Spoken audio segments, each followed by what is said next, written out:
And welcome back. As promised, we are now going to work on developing some trees that we can add into our map here. Now, we could, of course, make trees that are simply just 1 pixel high here, and that would be pretty easy to do. We could come in here and make a 1 pixel high tree.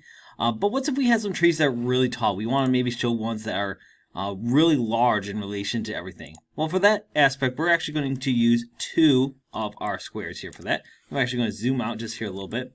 And I'm going to go over here and I'm going to do my tree assets right here. And what I'm going to do is I'm going to do actually 2 different trees. I'm going to make a tall tree asset and I'm going to make a shorter tree that we can do. So let's start first with the tall tree. To get started with that, let's just go to our pencil tool, make sure that's set. I'm going to create a new layer because eventually, again, we can merge this all down. And let's just go ahead and find ourselves a nice brown. We will actually want a pretty dark brown to start. To go ahead and start painting in our trunk. And we want this to kind of be a top-down view here. So what I'm going to do is I'm actually going to go ahead and start painting this in, just kind of roughly however I think this tree trunk should look.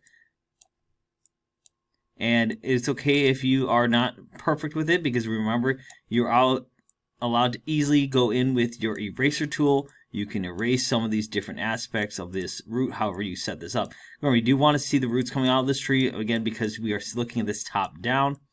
And ultimately, however it looks is going to be up to you. So yours could end up looking a little different than how mine is.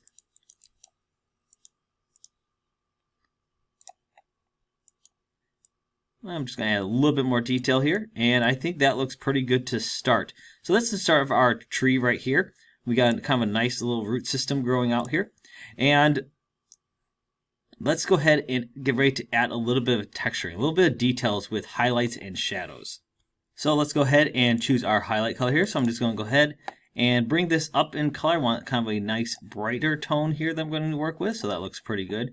And this is going to, again, just be kind of those areas where we would think that light would be casting upon this tree here. So I'm just going to go ahead and put a couple of these highlight regions in here.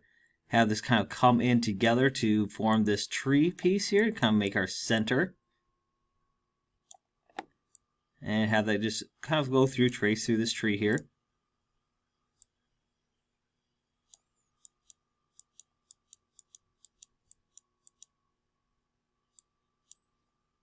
All right, that looks pretty good for our highlights. And then, of course, we can also do some shadow regions here. Now, I already have a pretty dark color here to start with the original color. So I'm actually going to go pretty close to the black here. And I just want to go ahead and just shade in kind of this top area here, just a little bit. Just to kind of show like this is where the tree is kind of like maybe coming down and casting a shadow on itself. And you can even put it in some of these regions on your roots here a little bit. Put in some of those dark regions there. All right. And lastly, let's just go ahead and break that up. I'm actually going to use my eyedropper tool here to grab that lighter brown. And let's go even lighter still here. And I'm going to use that just to kind of add some highlights in here. So just break this up just a little bit. Show a little bit of detail within this trunk.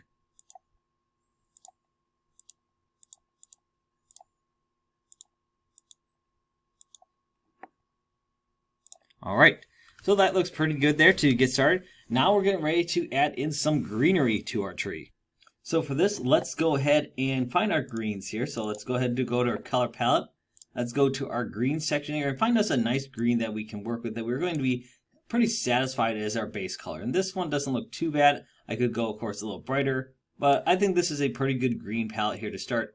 I could, of course, take this into different saturations based upon what I want to do. But again, this one looks pretty good to start. And what I'm going to do is I'm actually going to increase my brush size here a little bit here and actually make another layer just so I can have my leaves isolated for the moment. Maybe bring this brush size down just a little bit here. And all I'm going to do is I'm just going to go ahead and kind of start painting in what I want this tree to look like. Now, as I do this, I have to be very careful that this brush size does not go outside of this bounding box here. Now, of course, I could do, for example, a selection here and then just paint within inside this selection.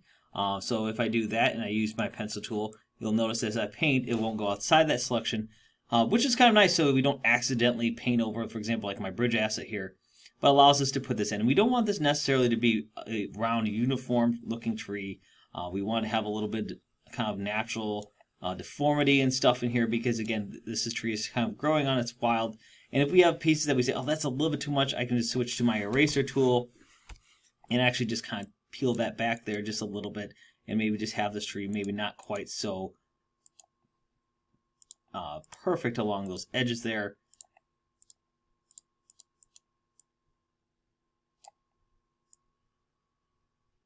And that looks pretty good. Just trim that up a little bit. And I'm just actually going to bring that whole layer down here. So let's just move that. And there we go. There's a start to a nice tree. Maybe even bring that over a pixel or two. All right, I think that, yeah, that looks pretty good. So now that we have this shape made, and I have it currently selected here, make sure I'm on that tree layer, I am ready to start adding now textures and stuff to that tree that I could otherwise do. Now, the trick here is rather than going and trying to take this layer here and paint in individual pieces of the leaves, because we've kind of already established a pattern over here with our grass, we're going to actually use that pattern that we did with our grass to help our tree here. Now, before I do that, I actually want to darken this bottom part of this tree just to show, hey, this is where the shade and stuff is. So I'm just going to grab a little bit darker green and use my pencil tool again. And I'm just going to go ahead and maybe bring the brush size down here just a little bit. And I'm just going to go ahead and paint in this bottom half of this tree here. And if I, for some reason, say, oh no, I painted too much of this tree here, it's very easy. I can just use my eyedropper tool, get that original green color, switch back to my brush tool, and I, of course, can easily just paint this back down to an area that I might want within that tree. All right, that's looking pretty nice. Now what we're going to do is we're actually going to use our grass pattern that we had previously done. So let's go to our paint bucket tool, change this to pattern, and we have our grass pattern that we previously worked with. And I'm going to create a new layer again because I don't want to put directly on this. I want to create a new layer. And I'm going to go ahead and make sure I'm on the grass pattern, new layer, fill that tree in. There we go, there's our tree. And instead of being a normal blend though, we want to go through and change the blending. Because if you look at the different blending options, you can see just by me moving my mouse cursor over them, how that ends up affecting how that tree is going to end up looking. So as I move through this, you can see that we have very different patterns that'll show up with our tree. But if we go to the overlay option, you can see we have a couple different ones that really blend nicely with what we're trying to do. And we're going to go to overlay here. And what that's going to do is add that grass pattern in, but it kind of breaks up that green there really nicely so we don't have this solid green textures anymore. All right, that looks pretty sharp there for a tree. Now, one thing you might notice with this tree is that these edges are very soft here. We don't have anything that really helps them distinctly stand out. So we're going to fix that real quick by using our pencil tool. And let's bring that back down to 1 pixel in size there. So we have our small pencil here. And I'm going to just zoom in on this tree a little bit just so I got a little bit better detail on here. And using my eyedropper tool, I'm going to select the original kind of dark green that I had worked with here. And using that pencil tool, I want to go ahead and just kind of fill in the edge of this tree here with that dark color here. Now, one thing you notice is right now, of course, I'm on that overlay layer, so I got to be careful which one I'm working on. So I want to make sure that I'm actually back on that original tree layer here, which of course in this case, if I look at that, that's this layer right here that I'm working on, which was the grass layer that we had previously done. So as I fill that in, you should see that it kind of adds a darker layer along the edge here that will really kind of add a little bit of a border effectively to our tree. And we won't have to see that those really soft edges stand out anymore because we're going to, again, have a lot more darker and dense tree here when we are looking at these layers. Once we've, of course, finished this edge here, the next trick, of course, is to go ahead and do the same thing for down here, but we're going to go ahead and choose a darker fill color there. So we want to actually go darker, and we're going to go ahead and on that layer, go ahead and fill that in. Now, if you're doing this and you're noticing that it's not quite filling in, you, of course, could go take these layers here, and you could try to merge them together into one, and then as you paint this, you should notice that your colors will be a lot more distinct in their presentation simply because now that they're merged, you're not having the different overlay effect versus normal blending going on in your tree here. All right, and that kind of gives us a nice, good presentation here for our tree that we can work with. And see, now they switch those layers and they're merged, we can see that tree coming together really nicely. I'm just going to go ahead and fix that top layer real quick because I'm not quite satisfied with how they turned out when I use that original eyedropper here. Because I didn't quite see it necessarily grab all these ones. So I'm just going to trace them again one more time just to make sure, because it looked like a couple of them got missed. And again, that's probably because of how our blending options were set up. But there we go. And if I zoom that out a little bit, you can see our tree now has this kind of distinct outline to it. Now, one thing about this tree is that we have pretty much effectively two regions in here. But if we know anything about trees in real life, is that they are not so uniformly distributed. We can have different patches of sunlight coming through in different regions. So what I'm going to want to do is I'm actually going to want to paint in this region here with a little bit of lighter tones. I'm actually going to grab one of my lighter tones I have here. And I actually want to kind of brush that in here. But you notice if I brush it in right now, we lose our pattern that we had previously established. All right, and that's because we merged these layers down. So what I want to do is do a little bit of tricks here. I'm actually going to go ahead and make a new layer so that we can work that layer isolated. And if we use our overlay and try to paint it with that lighter color, you'll notice that right now, even though I'm painting with that green in here, you're not seeing much happening with it. All right. And if I were to isolate that layer, you see it is painting the green there. However, that layer is not actually rendering the green, again, because we had merged these layers. Now, we could backstep this and go into where we want to go. But what I'm going to actually do is, again, making that new layer, let's go ahead and get ready to put this in here in a way that we can actually lighten this in, but we don't have to worry about this other layer effectively blending it over. So the trick we're going to do here is we are going to go ahead and paint in this lighter color. All right, ignoring the fact that right now we are effectively creating this blank spot here. And again, that's because this color is painting over this region. And I wanted to actually add some lighter tones up here. So I'm going to use my eyedropper tool to grab one of these lighter colors here. And I'm going to go ahead and paint that lighter color in here to kind of show this is maybe where the sun is coming in. And so we're just going to go ahead and paint some of these regions in here.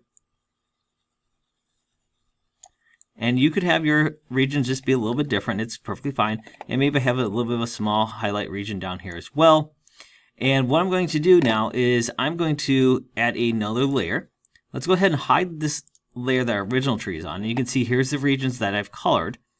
And I'm going to, on layer 5 now, go ahead and do the same thing I did before. I'm going to go ahead and grab my paint bucket tool, use my pattern, set it to overlay, and go ahead and fill that in. All right, and you can see it adds our color differentiation to these regions that we created. And if we turn layer 3 back on now, you can see that we have these different zones in here now. So that is a nice, quick, easy way to go ahead and do those tricks that we were trying to do before. We might have lost some of our border, but again, that's pretty easy to do. We can just simply take our brush tool and paint those regions back in.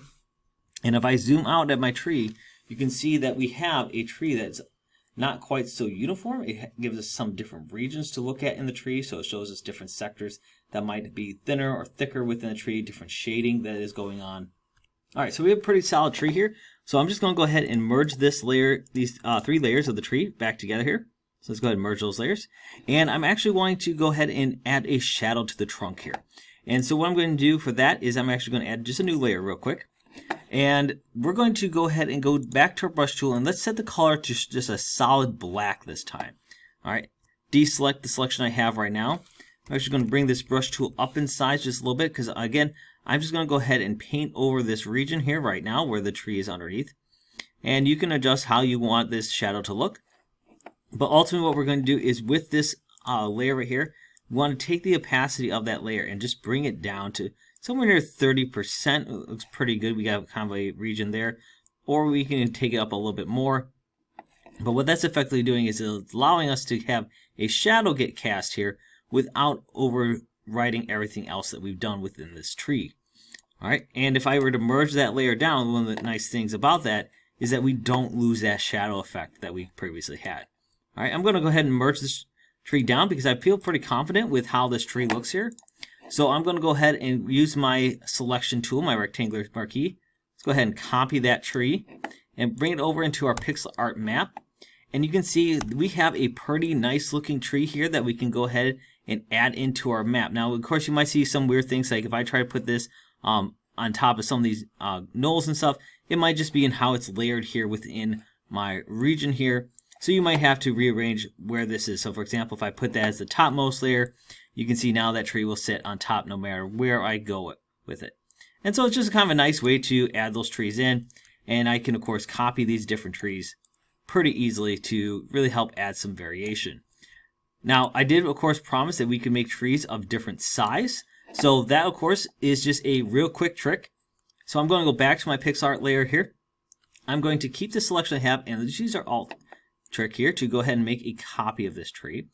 And I'm going to go ahead and just set it next to this tree here. Put it inside the same bounding box and use Control T to transform this. And what I want to do is actually bring it down in height.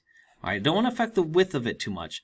But if I keep them linked and I just say, hey, I want the height at 50%, you can see that it will scale the width automatically 50%. And that's okay if we want to keep this same. If we want to unlink this and make it so that it's not necessarily constrained by the same proportions, we can do that as well. Either way, the trick here is going to be that we want this to be about 50% of the size of the previous tree. I clicked OK, and now I can move this so that way it's restrained to a single bounding box. I can choose where I want to put this. I'm going to go ahead and leave this tree right here. And once that is in there, use my marquee selection tool, grab this 32 by 32 box, copy that tree. Let's go ahead and bring over some smaller trees too, because again, not all trees are going to be the same height. And once I have that smaller tree, it's pretty easy to dot my landscape with a couple smaller trees just to kind of add a little bit of variance in here. So I'm not simply just looking at a copy pasted asset of trees that are all the same size. And it's just nice to see, again, some variation with things so you're not having to see, oh, look, it's the same tree that we ran into 5 minutes ago. And just like that, we've created some nice variation into our landscape. So why don't you go ahead and make sure you populate your landscape with a couple trees, put a couple big trees, maybe some small trees in here. Let's go ahead and see how your map looks and get ready for making a house next time.